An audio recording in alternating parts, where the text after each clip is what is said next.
ரொம்ப நாள் கழித்து இன்றைக்கி ஒரு சூப்பரான வீடியோவோட தான் நான் வந்திருக்கேன். அப்படி என்ன வீடியோ அப்படின்னு நீங்கள் பார்க்கணுன்னு நினச்சிங்கன்னா மறக்காமல் இந்த வீடியோ ஃபுல்லாக பாருங்கள். எப்போ நம்ம சாப்பாடு செஞ்சாலும் அந்த சாப்பாடுக்கு சூட் ஆகிற மாதிரி தான் நம்ம சைடிஷ் பண்ணுவோம்.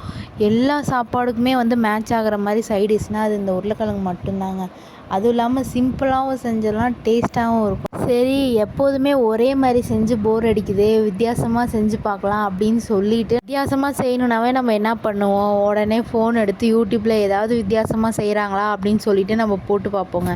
அதே மாதிரி நான் பார்த்ததுக்கு வித்தியாசமாக செஞ்சது உருளைக்கிழங்கே டிஃப்ரெண்ட்டாக செய்யணும் அப்படின்னா இந்த மாதிரி செஞ்சு பாருங்கள் அப்படின்னு நான் சொல்ல மாட்டேன். இந்த வீடியோ ஃபுல்லாக பார்த்துட்டு உங்களோட விருப்பம், செய்யணும் ட்ரை பண்ணி பார்க்கலாம் அப்படின்னு நினச்சிங்கன்னா நீங்கள் ட்ரை பண்ணலாம். இல்லை வேண்டாம் அப்படின்னு சொல்லிட்டு நினச்சிங்கன்னா வேண்டாம்னு சொல்லிட்டு விட்டுறலாம். அந்த வீடியோவில் என்ன பண்ணாங்கன்னா, காஞ்ச மிளகா, மிளகு, ஜீரகம், பூண்டு இதெல்லாம் சுடு தண்ணி வெதுவெதுப்பான தண்ணியில் போட்டு ஊற வச்சிட்டாங்கங்க. அப்புறம் மிக்சியில் கொஞ்சம் வலுவலுன்னு அரைச்சி வச்சுட்டு நம்ம நார்மலாக உருளைக்கிழங்கு தாளிப்பு கொடுக்குற மாதிரி தாளிப்பு கொடுத்துட்டு அந்த நம்ம அரைச்ச மசாலாவையும் போட்டு நல்லா பச்சை வாசனை போகிற அளவுக்கு வதக்கிட்டாங்கங்க. இப்போ கிரேவி மாதிரி இருக்கிறது நல்லா சுண்டி போய் நல்லா வதங்கிருச்சுங்க.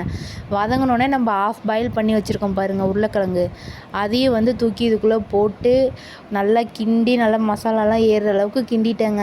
அவ்வளோதான், இதில் தண்ணியே சேர்க்கலைங்க. நான் இந்த ஆஃப் பாயில் பண்ணி வச்சோல அதுதான் அந்த மசாலாவிலேயே நல்லா அந்த எண்ணெயிலே வதங்கிருச்சுங்க. வதங்கினோடனே சரின்ற ஆசையாக எடுத்து ஒன்று பிச்சு பார்த்தா பிக்கவே முடியலங்க. ரொம்ப கஷ்டப்பட்டு உடைச்சேன். அப்பையும் நான் நம்பிக்கையை இழக்காமல் சரி வேகலை போல இருக்குது அப்படி சொல்லிட்டு திருப்பி மூடி வச்சு வேக வச்சேங்க.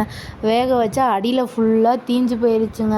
அதையும் நான் அப்படியே வீடியோக்காக அழகாக வச்சு மேட்ச் பண்ணிட்டேங்க. நான் சிம்பிளாக நார்மலாக உருளைக்கிழங்கு பொரியல் செஞ்சால் கூட நல்லாயிருக்கும் போல் இருக்குங்க. இந்த மாதிரி புதுசாக ட்ரை பண்ணுறேன் அப்படின்னு சொல்லிட்டு வீட்டில் திட்டு வாங்கினதான் மிச்சமாக இருக்குது. அந்த உருளைக்கிழங்கை யாருமே சாப்பிட்லங்க. அந்த மாதிரி ரொம்ப கஷ்டமாக போச்சுங்க. புதுசாக ட்ரை பண்ணோம் அப்படின்னு நினைக்கிறது தப்பு இல்லை. ஆனால் நம்ம அது செய்யும் போது கரெக்டாக வருமா அப்படின்னு நம்ம யோசித்து பண்ணணுங்க. இதே மாதிரி நீங்களும் பண்ணி வீட்டில் திட்டு வாங்கியிருக்கீங்களா அப்படின்னு சொல்லிட்டு மறக்காமல் கீழே கமெண்ட் பண்ணுங்கள்.